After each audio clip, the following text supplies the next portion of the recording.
प्रदेश में लव जिहाद के मामलों पर पुलिस की कार्रवाई को लेकर रामेश्वर शर्मा का बयान सामने आया है। उन्होंने कहा कि जब भोपाल में लव जिहाद की घटनाओं का धड़ाधड़ विस्फोट हुआ था और कई लोगों की गिरफ्तारी हुई थी, क्लब 90 या अन्य जगहों पर छापेमारी हुई थी, तब मैंने ही मध्य प्रदेश सरकार के डॉक्टर मोहन यादव जी के ध्यान में बात लाई थी,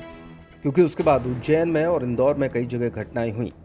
उन्होंने कहा कि अभी केवल कॉलेज के लिए बोला है, बल्कि कहा गया है कि 12th से लेकर और 10th तक के जितने स्कूल हैं उनमें कैमरे लगाए जाएं। इसी के साथ स्कूलों में चलने वाली बसों में भी कैमरे लगाए जाने चाहिए और ड्राइवर का पूरा पुलिस वेरिफिकेशन भी होना चाहिए कि वे कहीं गुंडे या अपराधी तो नहीं हैं। उन्होंने मुस्लिम समुदाय से भी आग्रह करते हुए कहा कि जहां बेटे बेटियों के पढ़ाई के केंद्र हैं, वहां कम से कम जो लफंगे लोग हैं जो इस्लाम को बदनाम कर रहे हैं और लव जिहाद के नाम पर अपने आप को शाबाशी देने के चक्कर में इस तरह की हरकतें कर रहे हैं, उनको भी रोका जाए। ऐसे लोगों को आप समझें, वरना पुलिस का डंडा और कानून का शिकंजा उन पर कसा जाएगा। आपको इस बात की जानकारी है कि जब भोपाल में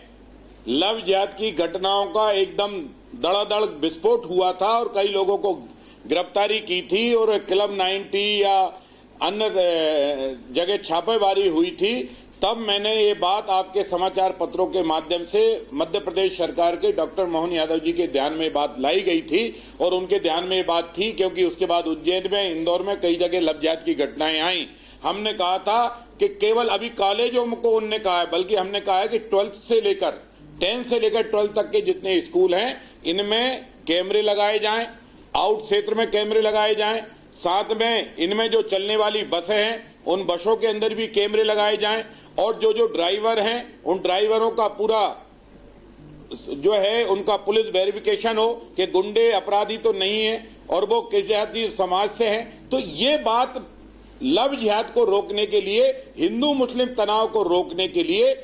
पुलिस ने अच्छी पहल की है। पर मैं मुसलमानों से भी आग्रह करना चाहता हूं कि जहां बेटा बेटियों के पढ़ाई के केंद्र हैं वहां कम से कम जो लफंगे लोग हैं जो इस्लाम को बदनाम कर रहे हैं, लव जिहाद के नाम पर जो है अपने आप को शाबाशी देने के चक्कर में बेटियों को छल रहे हैं, ऐसे लफंगों को आप समझाओ, वरना पुलिस का डंडा और कानून का शिकंजा उन पर कसा जाएगा और साथ में इन पर सख्त कार्रवाई की जाएगी। डीजीपी ने निर्देश दिए हैं कि टीआई फील्ड पर नहीं नजर आ रहे, टीआईओ को पहुंचना चाहिए। ये निर्देश देने की जरूरत नहीं है, ये डीजीपी साहब को कार्रवाई की जरूरत है।